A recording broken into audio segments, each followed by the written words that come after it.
नमस्कार विद्यार्थी मित्र, आज आपण इयत्ता 9वीच्या राज्यशास्त्र या विषयाचा भारताची सुरक्षा व्यवस्था या पाठाचा अभ्यास करणार आहोत। विद्यार्थी मित्रांनो, आपल्याला सगळ्यांना माहिती आहे की भारत 1947 मध्ये स्वतंत्र झाला। भारत जेव्हा स्वतंत्र झाला त्याच्या आधी आमच्या देशावर म्हणजे भारतावरती इंग्रजांचं जवळजवळ 150 वर्ष राज्य होतं। इंग्रज जेव्हा भारतामध्ये होते, निघून जाण्याच्या वेळेस म्हणजे 1947च्या काळात त्यांनी भारताचे 2 तुकडे केले। एक भाग भारत जिथं आपण राहतो आणि दुसरा आपल्या शेजारी पाकिस्तान। 1947च्या आधी पाकिस्तान सुद्धा भारतामध्ये होता।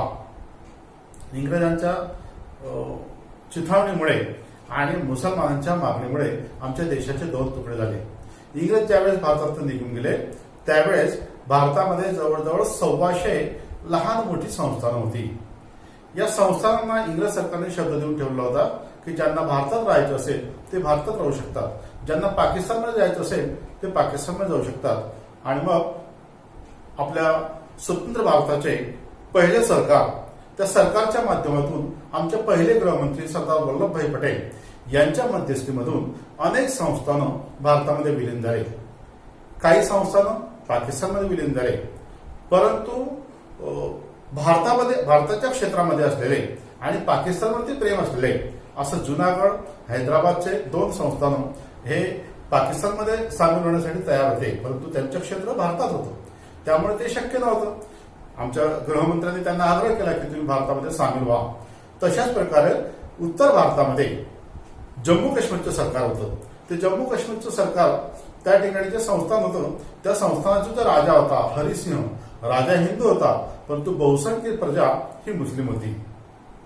प्रजेला कदाचित वाटत असेल की आपण पाकिस्तानमध्ये गेलं पाहिजे किंवा राजाला असं वाटत असेल की आपण भारतात आलं पाहिजे, त्यामुळे संस्थानिकाने राजा हरिसिंहने निर्णय घेतला की मी स्वतंत्र राहणार आणि राजा हरिसिंह स्वतंत्र राहण्याचा निर्णय घेतला।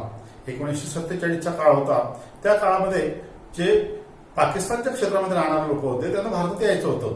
भारतात राहणारे लोक पाकिस्तानमध्ये जाणार होते, इच्छुक होते, त्यामुळे लोकांची देवाणघेवाण सुरू होती। त्या कालावधीमध्ये अनेक ठिकाणी दंगे वगैरे झाले, अतिशय बिकट परिस्थिती निर्माण झाली। अशा प्रकारच्या बिकट परिस्थितीच्या कालावधीमध्ये पाकिस्तानला असं वाटलं की जम्मू काश्मीरला आपण आपल्या राज्यामध्ये काबीज केलं पाहिजे, हस्तगत केलं पाहिजे, समाविष्ट केलं पाहिजे। आणि म्हणून 1947-48चा तो काळ, त्यावेळेस पाकिस्तानने योग्य ती संधी साधून जम्मू काश्मीरवरती हल्ला केला। आणि जम्मू काश्मीरचा जो राजा होता हरिसिंह तो अतिशय बेसावध होता, तो घाबरला।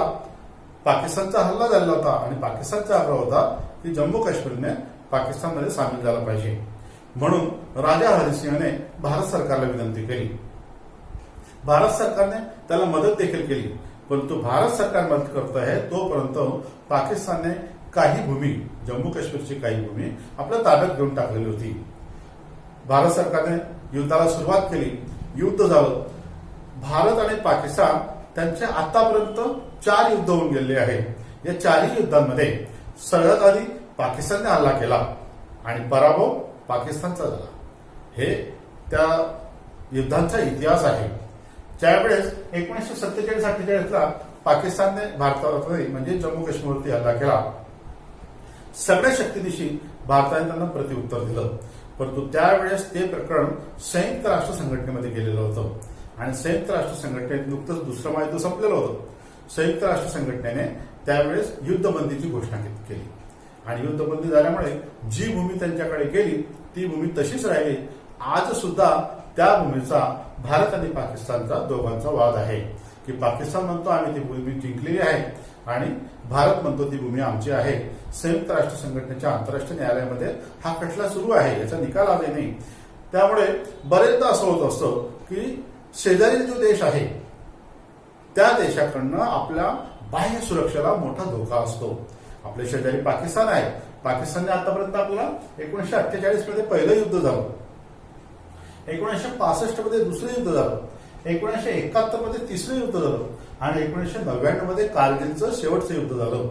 भविष्यामध्ये सुद्धा अशी परिस्थिती निर्माण होऊ शकते, परंतु ज्या वेळेस पाकिस्तानने आपल्यावरती हल्ला केला आहे त्या वेळेस सगळ्या शक्तीनिशी भारताने त्याला प्रत्युत्तर दिलं आहे आणि त्या प्रत्युत्तरामध्ये पाकिस्तानचा पराभव झालेला आहे। अशाच प्रकारचा दुसरा एक शेजारी देश आहे आपला, तो म्हणजे चीन। चीनने सुद्धा भारताशी 1962 मध्ये युद्ध केलं. चीनने सुद्धा भारताची काही भूमी बळकावून घेतलेली आहे. अशा प्रकारे शेजारचे जे राष्ट्र असतात ते आपल्या बाह्य सुरक्षेच्या दृष्टीने अतिशय घातक असतात. ते हल्ला करू शकतात, आपली जमीन बळकावू शकतात. या दोघही देशांचा, पाकिस्तान आणि चीन या दोघही देशांच्या अशा प्रकारची वक्रदृष्टी भारताबद्दल आहे आणि ते सतत भारताच्या बाबतीमध्ये कुरघोड्या करत असतात.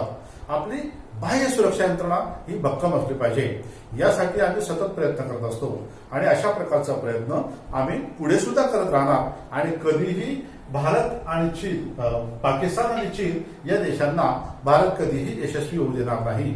अशा प्रकारची आमची बाह्य यंत्रणा आहे. पुस्तकामध्ये काय दिलंय तेही आपण बघूया.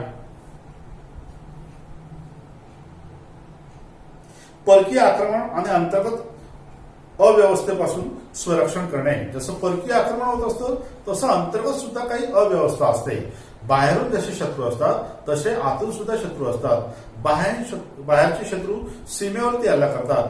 अंतर्गत शत्रू हे लोकांचं जगणं कठीण करतात. अंतर्गत सुरक्षा ही नष्ट करत असतात. त्यामुळे दोन्ही प्रकारची सुरक्षा यंत्रणा म्हणजे परकीय आक्रमण आणि अंतर्गत अव्यवस्था या दोन्ही गोष्टींच्या बाबतीमध्ये संरक्षण करणे सरकारचं कर्तव्य असतं. भारत सरकारने आजपर्यंत सतत हे प्रयत्न केलेले आहे. सीमारेषा सुरक्षित ठेवणे हे राष्ट्राचे प्राथमिक हितसंबंध असतात. त्यासाठी प्रत्येक राष्ट्र राष्ट्रीय पातळीवर एक भक्कम सुरक्षा व्यवस्था निर्माण करत असते. सगळे राष्ट्र, जे राष्ट्र सार्वभौम आहेत, जे राष्ट्र सक्षम आहेत, जे राष्ट्र म्हणजे स्वतंत्र झालेले आहेत, हे सगळे राष्ट्र आपली सुरक्षा यंत्रणा सक्षम, भक्कम ठेवत असते. भारताने सुद्धा अशी राष्ट्रीय सुरक्षा यंत्रणा निर्माण केली आहे. भारताची राष्ट्रीय सुरक्षा यंत्रणा कशा प्रकारची आहे हे आपण आजच्या पाठामध्ये पाहणार आहोत. यातला पहिला मुद्दा आहे राष्ट्रीय सुरक्षा म्हणजे काय. याच तासिकेमध्ये आपण दुसरा मुद्दा पाहणार आहोत, राष्ट्रीय सुरक्षेचे जतन करण्याचे मार्ग. आणि तिसरा मुद्दा पाहणार आहोत, भारतीय सुरक्षा यंत्रणा. अशा प्रकारे 3 मुद्दे आपण आजच्या तासिकेमध्ये स्पष्ट करणार आहोत.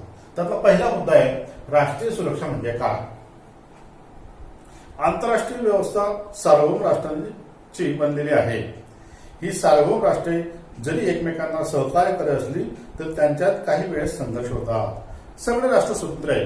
चीन स्वतंत्र आहे, भारत स्वतंत्र आहे, पाकिस्तान स्वतंत्र आहे, नेपाळ स्वतंत्र आहे, श्रीलंका स्वतंत्र आहे. असे सगळे राष्ट्र, इव्हन आशिया खंडातलेच नाही, जगातले अनेक राष्ट्र हे स्वतंत्र आहेत.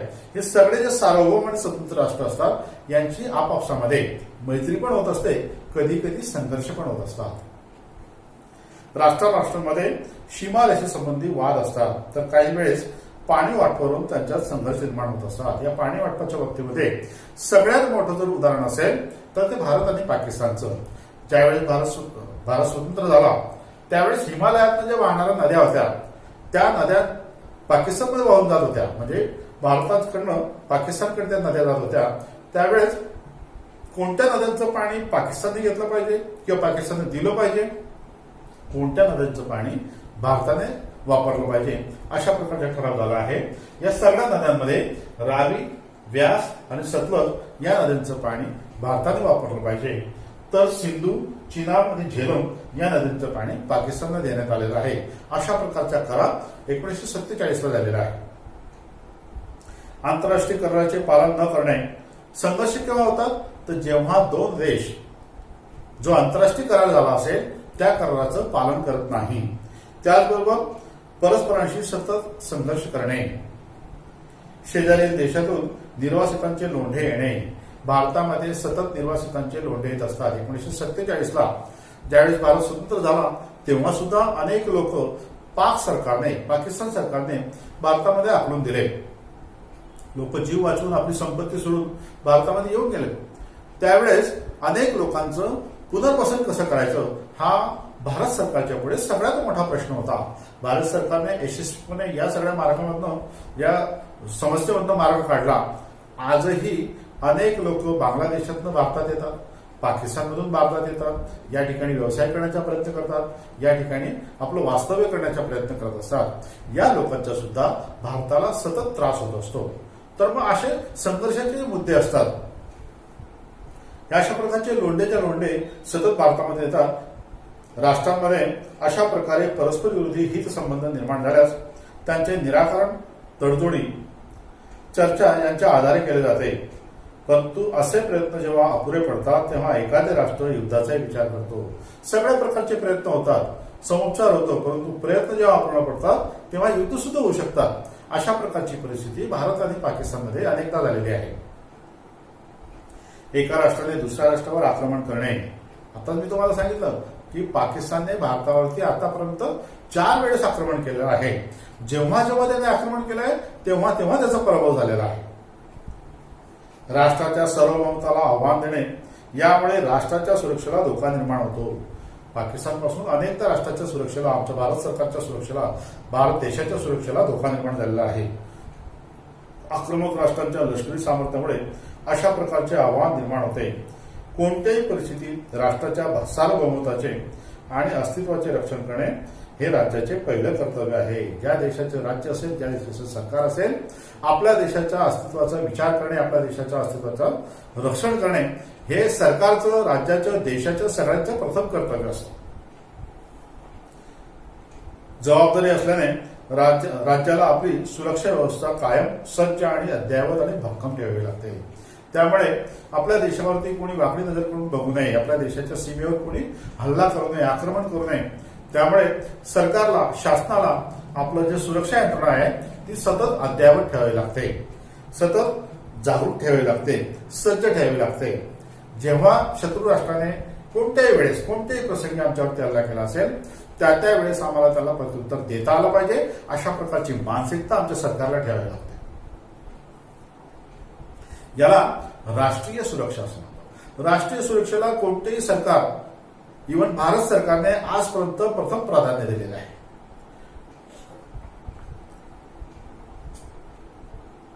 परस्पर पूरक आणि परस्पर विरोधी हितसंबंधाची काही उदाहरणे भारत आणि शेजारी देशांमध्ये आतापर्यंत आपण बघितली आहे। परस्पर पूरक काही देश असतात, उदाहरणार्थ पूरक म्हणजे सहकार्य करणारे, मैत्री करणारे। भारताचं श्रीलंकेशी मैत्री आहे, भारताचं बांगलादेशाची मैत्री आहे, भारताची नेपाळची मैत्री आहे, भारताची ब्रह्मदेशाची मैत्री आहे। हे परस्पर पूरक देश आहेत। त्यांच्यावर काही संकट आलं तर भारत सरकार सगळ्यात आधी त्यांना मदतीसाठी जात असतं। नैसर्गिक संपत्ती असो, मानवी संकट असो, कोणत्याही प्रकारचे संकट असो, त्यांना मदत करण्यासाठी भारत सरकारने आतापर्यंत कधीही मागे पुढे बघितलेलं नाही। परंतु जसं परस्पर पूरक असतात संबंध, तशाच प्रकारे परस्पर विरोधी सुद्धा संबंध असतात। आतापर्यंत भारत आणि चीन 1962, भारत आणि पाकिस्तान 1948, 1965, 1971, 1999 अशा अनेक वेळेस या देशांशी भारताचा संघर्ष झालेला आहे। म्हणजे भारत आणि पाकिस्तान आणि चीन यांच्याशी भारताचं परस्पर विरोधी हितसंबंध आहेत। दुसरा मुद्दा आहे राष्ट्रीय सुरक्षेचे जतन करण्याचे मार्ग। त्यातला पहिला मार्ग आहे राष्ट्राच्या सुरक्षेचा संबंध भौगोलिकतेशी जोडलेला आहे, म्हणजे जमिनीशी जोडलेला आहे, भूक्षेत्राशी जोडलेला आहे।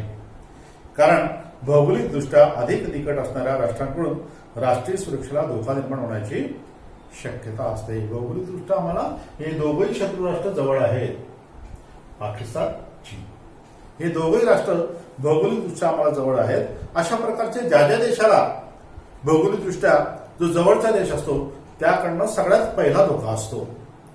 आपल्या भौगोलिक सीमारेषांना असलेला धोका कोणता आहे व तो कोणाकडून आहे हे ओळखणं महत्वाचे असते। आम्हाला धोका कोणाकडनं आहे, केव्हा आहे, कशा प्रकारचा आहे, कोणत्या कारणामुळे आहे हे सरकारने ओळखणं महत्वाचं असतं। हा पहिला मार्ग होता सुरक्षा जतन करण्याचा। दुसरा मार्ग बघा, हा धोका दूर ठेवायचा असेल तर त्यासाठी राष्ट्राला आपली लष्करी ताकद वाढवावी लागते, सैनिक सक्षम ठेवावे लागतात, त्यांच्याकडे असलेली शस्त्र ही अद्ययावत ठेवावी लागतात। आधुनिक तंत्रज्ञानाचा अवलंब करून धोक्याविषयी अंदाज बांधणे, शस्त्रास्त्रांकडे जे सैन्याकडे जे शस्त्रास्त्र असेल ते अद्ययावत आधुनिक असले पाहिजे आणि मग ते त्या वेळेस वापरण्याचं त्यांचं धाडस असलं पाहिजे। शासनाने, सरकारने, राष्ट्रपतीने, पंतप्रधानांनी त्यांना तशा प्रकारचं पुरस्कृत करत राहिलं पाहिजे। शस्त्रास्त्र निर्मिती, संरक्षण दलाचे आधुनिकीकरण व ती अद्ययावत करणे इत्यादी मार्ग अवलंबले जातात। तिसरा मार्ग आहे युद्धाच्या मार्गाने संघर्ष निराकरण करणे व राष्ट्रीय सुरक्षेची जपणूक करणे. जर समजा युद्ध करण्याची वेळ आली, संघर्ष करण्याची वेळ आली, तर युद्धाच्या मार्गाने संघर्ष निराकरण करायचा आणि राष्ट्रीय सुरक्षेची जपणूक करायची, हे सरकारचं पहिलं कर्तव्य आहे. अधिक तणावाचे आणि आंतरराष्ट्रीय शांतता धोक्यात आणणारे असते, म्हणून काही राष्ट्र अन्य राष्ट्रांना पाठिंबा मिळवून राष्ट्रीय सुरक्षेला असणारा धोका कमी करण्याचा प्रयत्न करतात. बऱ्याचदा राष्ट्रांमध्ये अंतर्गत आणि बाह्य दोन्ही प्रकारचे तणाव असतात. तर अधिक तणावाचे आणि आंतरराष्ट्रीय शांतता धोक्यात आणणारे, बऱ्याचदा या तणावामुळे आंतरराष्ट्रीय शांतता धोक्यात येत असते. त्यामुळे बरेच राष्ट्र इतर राष्ट्रांचा पाठिंबा घेत असतात आणि सहकार्याच्या माध्यमातून कोणत्याही प्रकारचे संकट आपल्या देशावरती येऊ नये यासाठी प्रयत्न केला जात असतो. शस्त्र सामर्थ्यांबाबत सर्व देश समान पातळीवर नाही. अशा परिस्थितीत जर आपल्याला शस्त्रक्रांतीचे धोरण जागतिक पातळीवर राबवायचे असेल तर आमच्या देशाने नेमकं काय केलं पाहिजे, कारण की सगळे जर शस्त्र वाढवायला लागले तर मग आंतरराष्ट्रीय सुरक्षा धोक्यात येऊ शकते. आणि आंतरराष्ट्रीय सुरक्षा जर धोक्यात आणायची नसेल तर शस्त्र कपात करणे, विशिष्ट एका देशाने शस्त्र कपात केली पाहिजे, बाकीच्यांनी वाढवली पाहिजे, किंवा बाकीच्यांनी कमी केली पाहिजे, एखाद्या दुसऱ्यांनी वाढवली पाहिजे, असं जर केलं तर आंतरराष्ट्रीय सुरक्षा धोक्यात येत असते. त्यामुळे शस्त्र कपात करताना कोणी आणि कशा प्रकारे केली पाहिजे आणि किती केली पाहिजे या आंतरराष्ट्रीय स्तरावरती ठरवलं गेलं पाहिजे. लष्करी ताकद वाढवण्याच्या प्रयत्नात राष्ट्रीय परस्परांशी शस्त्र स्पर्धा सुरू करतात. बरेच राष्ट्र एकमेकांशी शस्त्र स्पर्धा करतात, म्हणजे त्यांनी कोणत्या प्रकारची शस्त्र निर्माण केली त्यापेक्षा अधिक प्रकारची शस्त्र आम्ही निर्माण केली पाहिजे, म्हणजे युद्धाची वेळ आली तर आम्ही त्याला नेस्तनाबूत करू शकतो, अशा प्रकारची विचारसरणी काही राष्ट्रांची असते. शस्त्र स्पर्धेमुळे असुरक्षिततेची भावना अधिक वाढत असते, निर्माण होत असते. त्यामुळे शस्त्र स्पर्धा न करता शस्त्र कपात केलं पाहिजे. असुरक्षिततेची भावना राष्ट्रीय सुरक्षेला असणारे धोके वाढवते आणि त्यामुळे मग एकमेकांच्या राष्ट्रीय सुरक्षेला धोके निर्माण होत असतात. हे धोके जर टाळायचे असतील तर शस्त्र स्पर्धेची नव्हे तर शस्त्र कपातीची गरज आहे, हे प्रत्येक राष्ट्राने जाणून घेतलं पाहिजे. आंतरराष्ट्रीय संघर्ष शांततेच्या आणि वाटाघाटीच्या माध्यमातून सोडवण्याचा प्रयत्न प्रत्येक राष्ट्राने केला पाहिजे. त्यासाठी राष्ट्रांमधील संवाद देवाणघेवाण वाढलं पाहिजे, त्यांच्यामध्ये अनेक व्यवहार वाढले पाहिजे, संघर्ष कमी झाले पाहिजे. राष्ट्रांमध्ये जितके जास्त परस्परावलंबन म्हणजे एकमेकांवरती अनेक वस्तूंच्या बाबतीमध्ये अवलंबून राहणे, तितकी अधिक शांतता व सुरक्षितता वाढेल. त्यामुळे आंतरराष्ट्रीय सहकार्य वाढवण्यास चर्चा व वाटाघाटीसाठी वेगवेगळी माध्यमे आणि व्यासपीठे उपलब्ध होतील. आर्थिक नुकसानीच्या भीतीमुळे राष्ट्र युद्ध टाळण्याचा प्रयत्न करतील आणि अशामुळे आर्थिक नुकसान होऊ शकतं, महागाई वाढू शकते, जनतेला त्रास होऊ शकतो, अशा अनेक प्रकारचे धोके असतात. त्यामुळे युद्धापेक्षा समेट बरा, युद्धाच्या मार्गाने गेलो अनेक धोके आपल्याला स्वीकारावे लागतील. त्यामुळे अनेक राष्ट्र हे युद्ध टाळण्याचा प्रयत्न करतील. तिसरा मुद्दा आहे भारतीय सुरक्षा यंत्रणा. भूदल, नौदल आणि वायुदल या संरक्षण करणाऱ्या 3 दलांच्या भारताच्या सुरक्षा यंत्रणेत समावेश होतो. भारताच्या भौगोलिक सीमांचे रक्षण करण्याची जबाबदारी भूदलावर असते, तर नौदल भारताच्या सागरी सीमांचे रक्षण करते. म्हणजे जमिनीचे रक्षण करण्याचे काम हे भूदलावर असते, तर समुद्र किंवा पाण्याच्या माध्यमातून किंवा या सगळ्या परिसराचे रक्षण करण्याचे काम हे नौदलाकडे असते. तर भारताच्या हवाई सीमा, अवकाशाचे रक्षण करण्याची जबाबदारी सुद्धा वायुदलामध्ये असते. आणि अशा प्रकारे भूदल, नौदल आणि वायुदल असे 3 आमची दले आहेत. या 3ही दलांवर संरक्षण मंत्रालयाचे नियंत्रण असते. भारतातील भूदल खूप मोठे असून ते जगातील 7व्या क्रमांकाचे मानले जाते. भूदलाच्या प्रमुखाला जनरल असे म्हणतात, नौदलाचे प्रमुख ऍडमिरल असे म्हणतात, तर वायुदलाच्या प्रमुखाला एअर चीफ मार्शल असे म्हणतात. या 3ही प्रमुखांचे नेमणूक राष्ट्राचे राष्ट्रपती करतात, भारताचे राष्ट्रपती करत असतात. भारताचे राष्ट्रपती व सर्व संरक्षण दलाचे सहसेनापती म्हणजेच supreme commander of the defence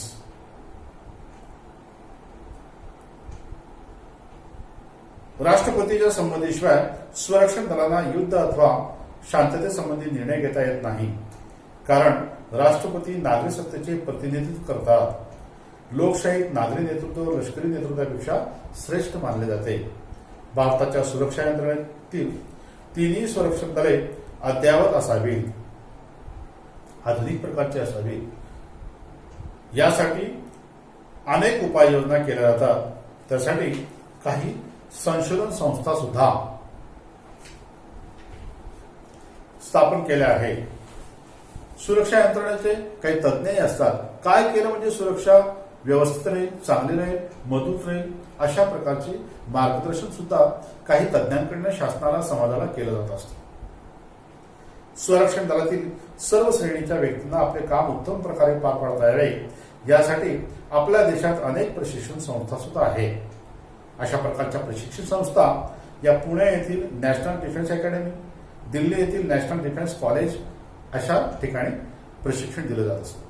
विद्यार्थी मित्रांनो, या तासिकेला आपण या ठिकाणी थांबूया. धन्यवाद. बाकीचा भाग आपण पुढच्या तासिकेला करू.